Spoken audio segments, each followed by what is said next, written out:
فراکسیۆنی کۆمەڵ لە پەرلەمانی کوردستان پێشوازی لە نوێنەری مامۆستایانی وانەبێژ دەکات و لە نزیکەوە گوێ لە داواکاریەکانیان دەگرێت و پشتیوانی خۆیان بۆ داواکاریەکانیان دووپات دەکەنەوە و بەڵێنیەوەشیان پێدەدەن هەوڵ دەدەن کار بۆ ئەوە بکەن دانیشتێکی تایبەت بۆ کێشەکانیان ئەنجام بدەن.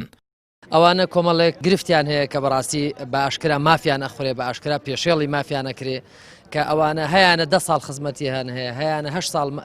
خزمەتی هەیە لە قوتابخانەیەک ئەجا کە مامۆسایەکی میلاک دێ ڕێزی لێ ناگیرێەوە ئەنێردرێتەوە ماڵەوە و گوێ لە داواکانیان ناگیرێەوە موچەکانیان دوا ئەکەوێ ئێمە وەکو فراکسیۆنی کۆمەڵ ئیسلامیەک چۆن لە ڕابردوودا بەڕاستی پشتگیریمان کردوون پشتگیری کەرتی و پرۆسی خوێندن دەکەین بۆ مامۆسایانی وانەبێژ بۆ مامۆسایانی گرێبەس بۆ یەکەم و دووەم سێمەکان ئێستاش پێمان وایە بەڕاستی ئەمانە کەیسێکن حەق و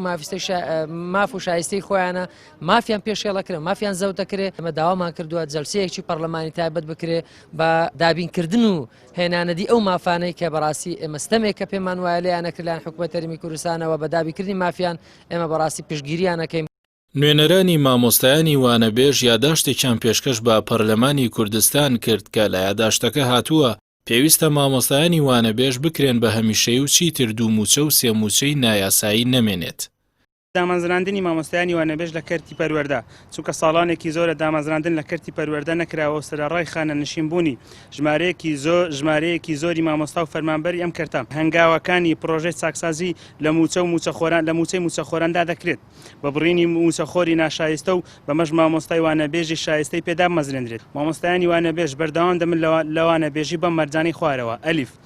بە کتاب و بە فەرمانی ڕسمی وەزارەتی پەروەردە مامۆستایانی وانەبێژ لا نەدرێن لە کاتی هاتنی مامۆستای میلاک لە کاتی ڕێخستنی میلاکات و مامۆستای میلاک وەک مامۆستای میلاک حسابی بۆ بکرێت بە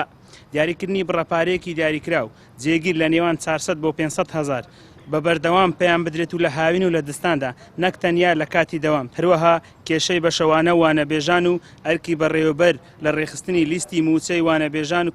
کەمتر ببێتەوە و جیاوازی لە نێوان مامۆستای میلاک و وانەبێژ نەمێن لە ئەرک و فەرمانی قوتابخانەدا نەمێنێت و پرۆسەی پەروەردە باشتر هەنگاو بنێت لە ئەگەری خوێندنی ئۆنلاین بۆ وەرزی یەکەم لە ساڵی تازە شایستە دارایەکانی وانەبێژان سەرف بکرێت و لە سەرەتای مانگی دەوە.